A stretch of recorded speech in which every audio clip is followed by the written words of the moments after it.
삼화, 피의 재물, 어둠이 짙게 드리운 어둠 꼴수, 날카로운 바람 소리가 앙상한 나뭇가지를 흔들었다. 숲은 깊이를 알 수 없는 검은 심연처럼 입을 벌리고 있었다. 밤새도록 쫓아오는 저주에 지칠 대로 지친 지훈, 수아, 캐리는 간신히 숨만 쉬고 있었다. 붉은 천 조각은 마치 핏빛 깃발처럼 나뭇가지에 걸려 그들을 조롱하는 듯했다. 웃음소리는 멎었지만 숲 전체가 거대한 입처럼 그들을 짓누르는 듯한 압박감은 더욱 심해졌다. 공포는 이미 세 사람의 뼛속까지 스며들어 이제는 절망조차 사치처럼 느껴졌다. 어둠골 캠핑장. 천천히 민주는 텐트 찢어진 틈 사이로 기어나왔다.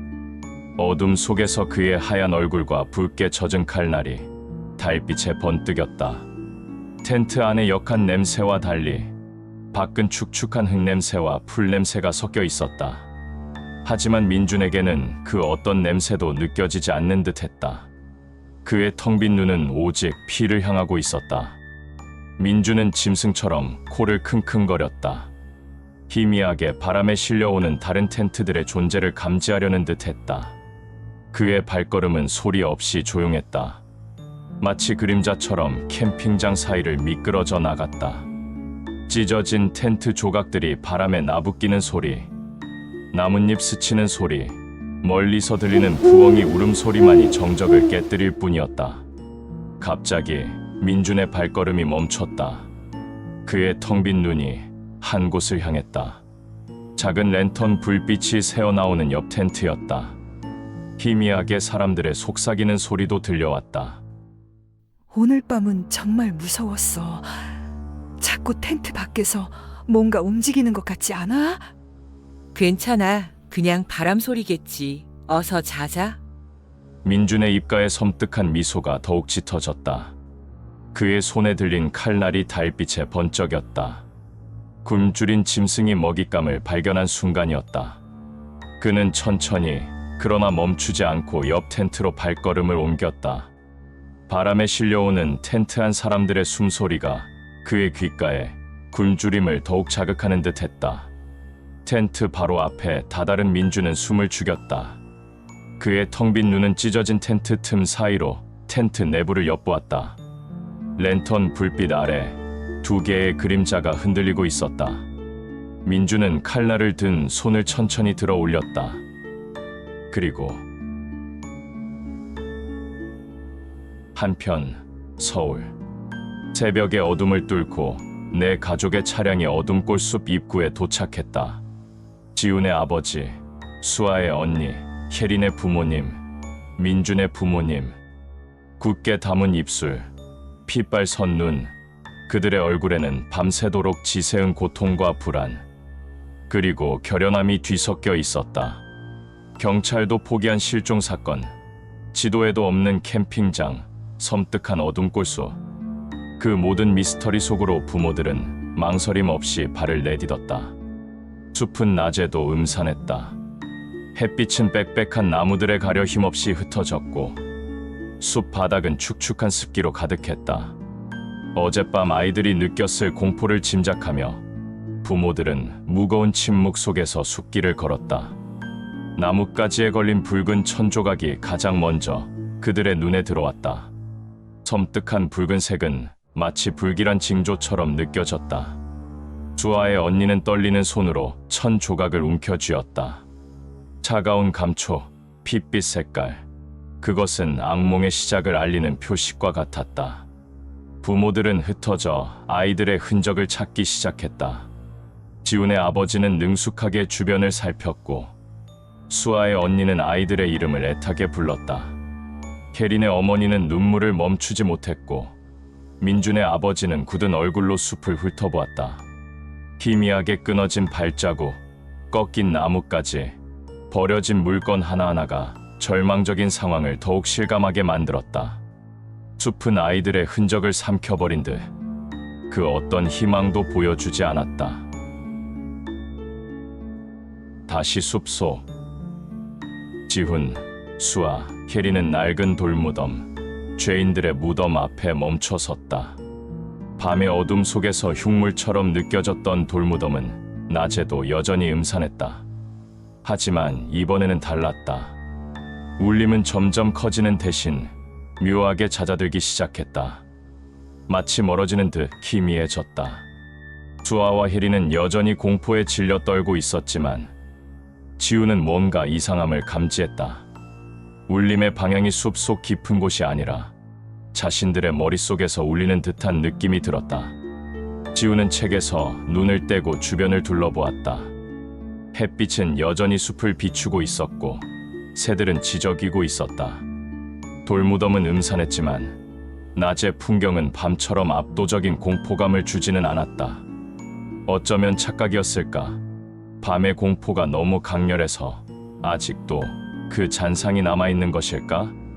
수아, 혜린아, 잠깐만 숨을 크게 쉬어봐.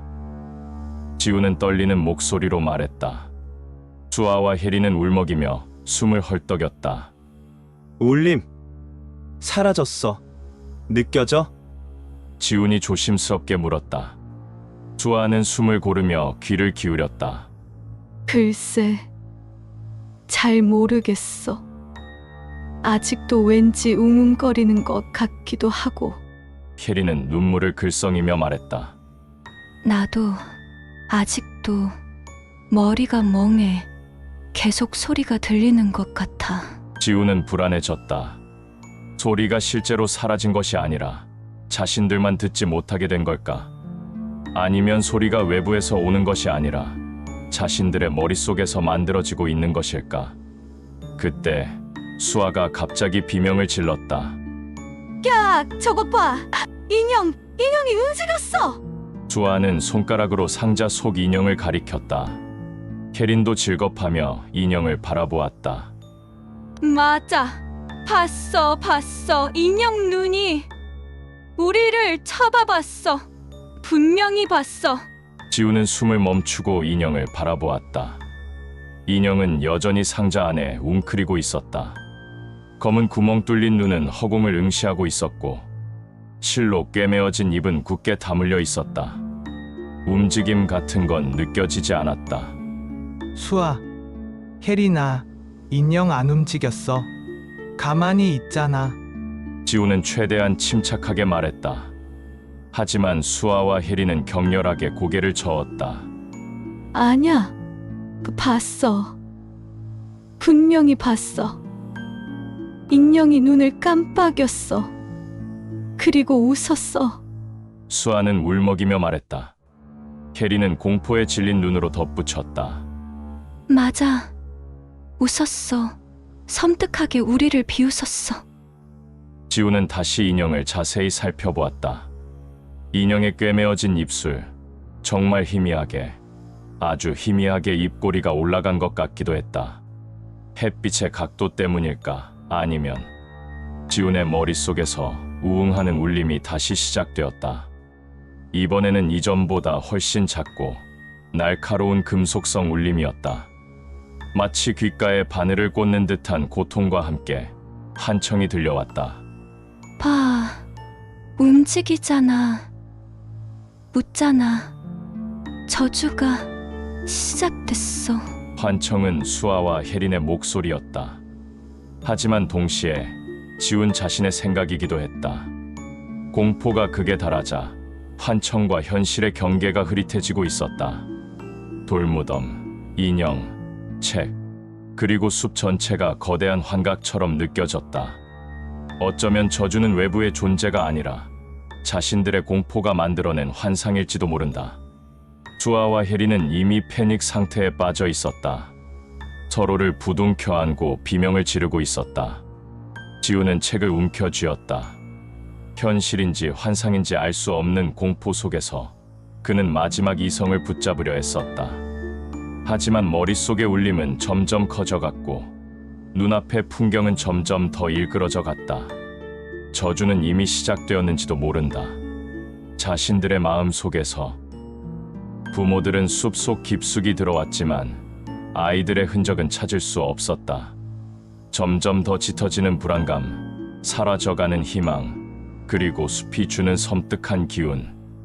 혜린의 어머니는 주저앉아 울음을 터뜨렸다. 혜린아, 내 딸, 어디 있는 거니? 제발, 제발, 살아만 있어줘. 수아의 언니는 애써 눈물을 참으며 주변을 살폈다. 수아야, 제발, 어디든 신호라도 보내줘. 제발 살아만 있어줘. 지훈의 아버지는 굳은 얼굴로 숲을 헤쳐나갔다. 그는 숲의 이상한 기운을 감지했다. 단순한 길 이름이 아니었다. 뭔가 더 끔찍한 일이 벌어지고 있다는 것을 직감했다. 민준의 아버지는 숲 바닥을 샅샅이 훑어보았다. 작은 단서라도 찾기 위해 그는 희망의 끈을 놓지 않았다. 지훈, 수아, 혜리는 쉴 새 없이 달렸다. 뒤에서 쫓아오는 울림은 점점 더 커지고 빨라졌다. 숨이 턱까지 차올랐고 다리는 천근만근 무거워졌다. 하지만 멈출 수 없었다. 멈추는 순간 저주에 잡아먹힐 것 같았다. 세 사람은 낡은 돌무덤 공터로 다시 돌아왔다. 공터는 밤보다 더 음산했다. 돌무덤은 더욱 흉물스러웠고 핏자국은 더욱 짙게 빛났다. 나무 상자는 여전히 검은 입을 벌리고 있었고 마치 그들을 기다리는 듯했다. 수아는 절망적인 표정으로 주저앉았다. 안 돼. 또 여기야. 우린 계속 제자리로 돌아오는 거야. 벗어날 수 없어. 이 숲에서 영원히 벗어날 수 없어.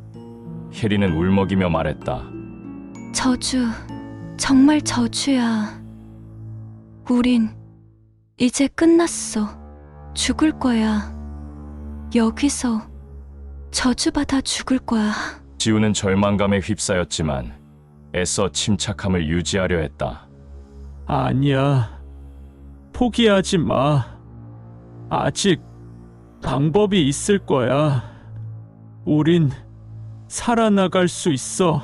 하지만 그의 목소리는 떨리고 있었고 자신감은 느껴지지 않았다. 그때 돌무덤 뒤 덤불 속에서 바스락거리는 소리가 들렸다. 세 사람은 숨을 멈추고 소리 난 곳을 응시했다. 덤불은 흔들렸고 무언가가 덤불 속에서 움직이고 있었다. 공포가 극에 달했다. 수아는 비명을 지르며 지훈에게 매달렸다. 혜리는 눈을 질끈 감았다. 지훈은 손에 든 손전등을 덤불 쪽으로 겨눴다. 불안하게 흔들리는 불빛, 괴기하게 일렁이는 그림자. 덤불 속에서 검은 그림자가 서서히 형체를 드러냈다. 검은 그림자는 짐승도 아니었고 사람도 아니었다. 형언할 수 없는 기괴한 형상이었다. 두 개의 붉은 점이 어둠 속에서 번뜩였다. 짐승의 눈처럼 빛나는 붉은 점은 점점 다가왔다. 검은 그림자는 끈적한 어둠을 뿜어내듯 천천히 모습을 드러냈다. 찢어진 옷, 헝클어진 머리카락, 창백한 얼굴, 민준이었다. 하지만 더 이상 소심했던 민준은 아니었다. 퀭한 눈, 광기로 번뜩이는 눈빛, 입가에는 섬뜩한 미소가 걸려 있었다. 손에는 피 묻은 캠핑용 칼이 들려 있었다. 지우는 경악하며 뒷걸음질 쳤다. 민준아, 너 왜 그래? 민준아, 정신 차려. 수아는 비명을 지르며 말했다. 민준이 아니야. 저주야. 저주가 민준이를 조종하고 있어. 도망쳐. 빨리 도망쳐. 혜리는 울먹이며 말했다. 민준아, 제발 돌아와. 민준아, 우리를 잊지 마. 민준은 텅 빈 눈으로 세 사람을 바라보았다. 그의 입가에 섬뜩한 미소가 더욱 짙어졌다. 피가 필요해. 너희들의 피, 제물이 되어줘. 민준은 칼을 들고 세 사람에게 달려들었다. 지우는 수아와 혜린을 잡아 끌고 다시 뛰기 시작했다. 민준은 짐승처럼 쫓아왔다. 칼날은 섬뜩하게 빛났고 그의 눈은 광기로 번뜩였다. 세 사람은 숲속으로, 어둠 속으로, 절망 속으로 계속해서 달렸다. 뒤에서 쫓아오는 민준의 웃음소리는 더욱 섬뜩하게 울려 퍼졌다. 붉은 천 조각, 섬뜩한 웃음소리, 그리고 쫓아오는 친구. 어둠 꼴숲은 더 지었다. 꼼짝없이 갇힌 쥐처럼 저주는 끈질기게 그들을 조여왔다. 부모들은 숲속에서 길을 잃고 헤매고 있었다. 점점 더 지쳐갔고 희망은 점점 더 희미해져 갔다. 그때 수아의 언니가 쓰러진 나무 밑에서 무언가를 발견했다. 낡은 나무 팻말. 부서진 팻말에는 간신히 형체만 남은 글자들이 새겨져 있었다. 수아의 언니는 팻말을 일으켜 세우려 애썼다. 손가락 끝에 섬뜩한 냉기가 스쳤다. 여기는 죄인들의 무덤. 죄인들의 무덤. 섬뜩한 단어가 묵직하게 가슴을 짓눌렀다. 수아의 언니는 팻말을 멍하니 바라보았다. 등골을 서늘하게 훑고 지나가는 전율의 온몸이 굳어버리는 듯했다. 그때 혜린의 어머니가 비명을 질렀다. 저것 봐. 무덤, 새로운 무덤이야. 우리 아이들의 무덤이야. 혜린의 어머니가 가리킨 곳은 갓 흙을 덮은 듯 봉긋 솟아오른 작은 무덤이었다. 낡은 돌무덤과는 달리 촉촉한 흙냄새가 코를 찔렀다. 무덤 앞에는 꺾고지한 듯 꽂힌 하얀 국화 몇 송이가 밤의 어둠 속에서 창백하게 빛나고 있었다. 섬뜩한 것은 국화 옆에 놓인 작은 나무 팻말이었다. 팻말에는 또렷하게 붉은 글씨로 세 사람의 이름, 김지훈, 박수아, 최혜린이 적혀 있었다. 마치 누군가 그들의 무덤을 미리 파놓고 기다리고 있었다는 듯한 섬뜩한 광경이었다. 부모들은 무덤 앞에 멈춰섰다. 충격과 절망의 말문이 막혔다. 수아의 언니는 팻말을 멍하니 바라보았다. 혜린의 어머니는 주저앉아 울음을 터뜨렸다. 지훈의 아버지는 굳은 얼굴로 무덤을 짚어보았다. 촉촉하고 차가운 흙, 밤새 내린 비에 젖은 흙은 마치 아이들의 눈물처럼 느껴졌다. 민준의 아버지는 무덤 주변을 둘러보았다. 그때 무덤 뒤 덤불 속에서 무언가를 발견했다. 낡은 가죽으로 묶인 책이었다. 책 표지는 낡고 닳아 있었고 글자는 지워져 있었다. 민준의 아버지는 책을 집어들었다. 책에서 섬뜩한 기운이 느껴졌다. 다시 숲속. 지훈, 수아, 혜린은 낡은 무당집 앞에 도착했다. 밤에 뛰쳐나왔던 그 무당집이었다. 세 사람은 숨을 헐떡이며 무당집을 바라보았다. 무당집은 음산하게 낡아 있었고 마치 죽은 자들의 집처럼 느껴졌다. 문은 굳게 닫혀 있었고 창문은 깨져 있었다.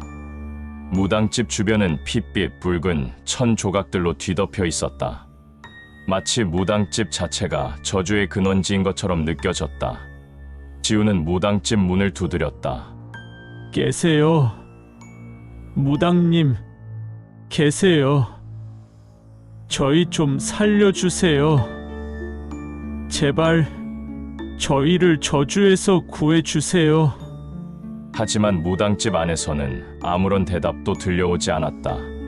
정적만이 무당집 주변을 감쌌다. 지우는 다시 문을 두드렸다.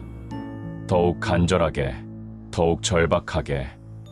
무당님, 제발 저희 좀 도와주세요. 저희 죽을 것 같아요. 제발. 그때 무당집 문이 천천히 열렸다. 문이 열리자 섬뜩한 기운이 쏟아져 나왔다. 무당집 안은 칠흑 같은 어둠에 잠겨 있었고 퀴퀴한 냄새와 함께 역한 냄새가 코를 찔렀다. 어둠 속에서 붉은 점 2개가 번뜩였다. 짐승의 눈처럼 빛나는 붉은 점은 점점 다가왔다. 어둠 속에서 검은 그림자가 서서히 형체를 드러냈다. 무당이었다. 하지만 더 이상 인간의 모습이 아니었다. 얼굴은 창백하게 굳어 있었고 눈은 핏발이 서 있었다. 입가에는 섬뜩한 미소가 걸려 있었고 손에는 날카로운 칼날이 번뜩였다. 무당은 텅 빈 눈으로 세 사람을 바라보았다. 어서 와라. 기다리고 있었다. 피의 제물이 될 시간이다. 무당의 목소리는 쉰 목소리였고 마치 쇠붙이 긁는 소리처럼 섬뜩하게 울렸다. 지우는 공포에 질려 뒷걸음질 쳤다. 수아와 혜리는 비명을 지르며 지훈에게 매달렸다. 무당은 칼을 들고 세 사람에게 달려들었다.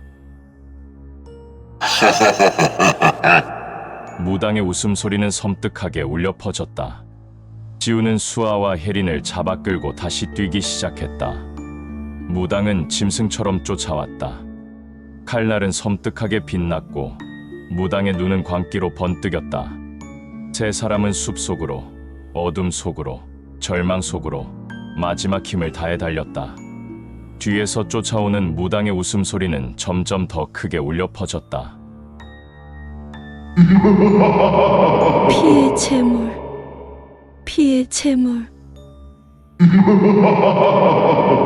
부모들은 죄인들의 무덤, 새로운 무덤, 그리고 낡은 책 앞에서 망연자실해 있었다.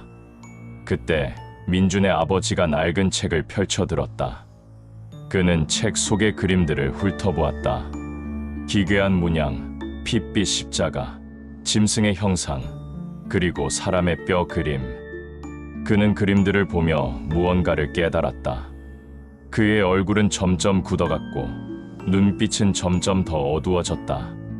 이 책은 저주의 기록이야. 어둠골 숲의 저주. 피의 재물에 대한 기록이야.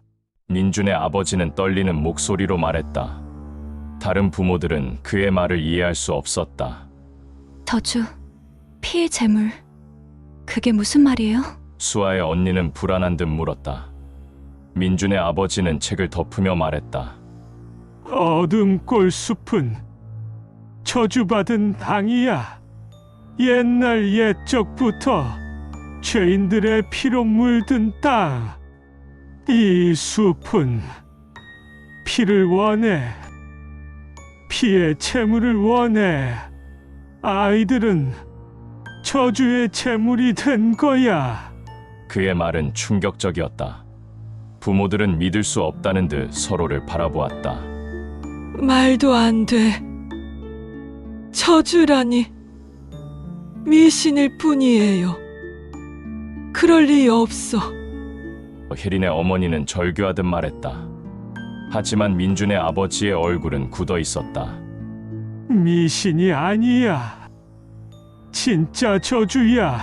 그리고 피의 재물은 아직 끝나지 않았어. 그의 시선은 숲속 깊은 곳, 무당집 방향을 향하고 있었다. 숲속, 지훈, 수아, 혜리는 마지막 힘을 다해 달리고 있었다. 뒤에서 쫓아오는 무당의 웃음소리는 점점 더 가까워졌다. 피의 제물. 어서 와라. 피의 제물이 되어라. 세 사람은 절망적인 상황 속에서 마지막 희망을 걸었다. 무당집, 저주의 근원지, 하지만 동시에 저주를 풀 수 있는 유일한 장소일지도 모른다. 세 사람은 무당집으로 향했다. 하지만 그들을 기다리고 있는 것은 희망이 아닌 더욱 끔찍한 절망이었다. 무당집 문이 열려 있었다. 세 사람은 망설임 없이 무당집 안으로 들어갔다. 무당집 안은 칠흑 같은 어둠에 잠겨 있었고 퀴퀴한 냄새와 함께 역한 냄새가 코를 찔렀다.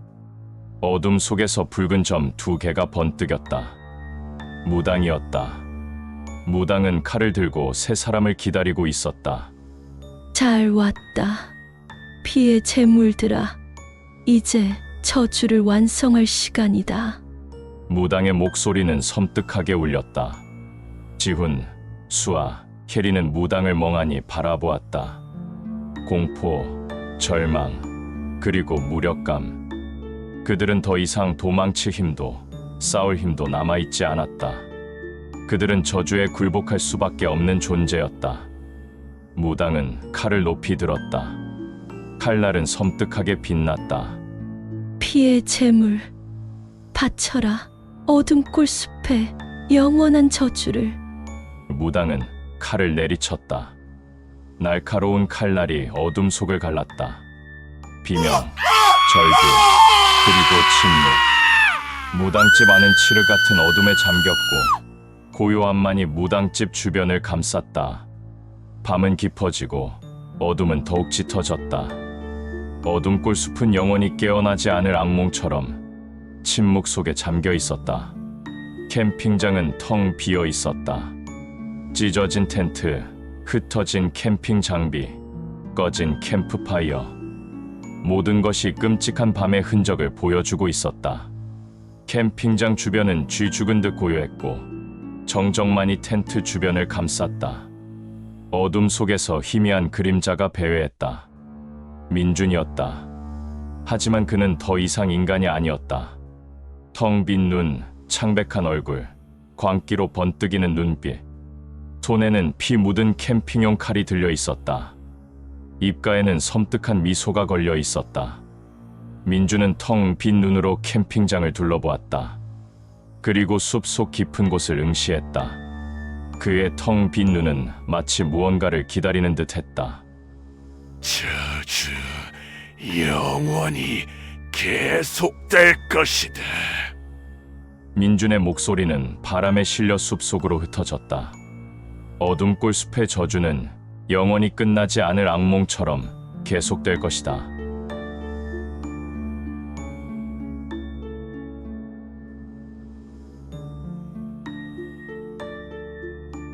지금까지 긴 영상 끝까지 시청해주셔서 정말 감사드립니다.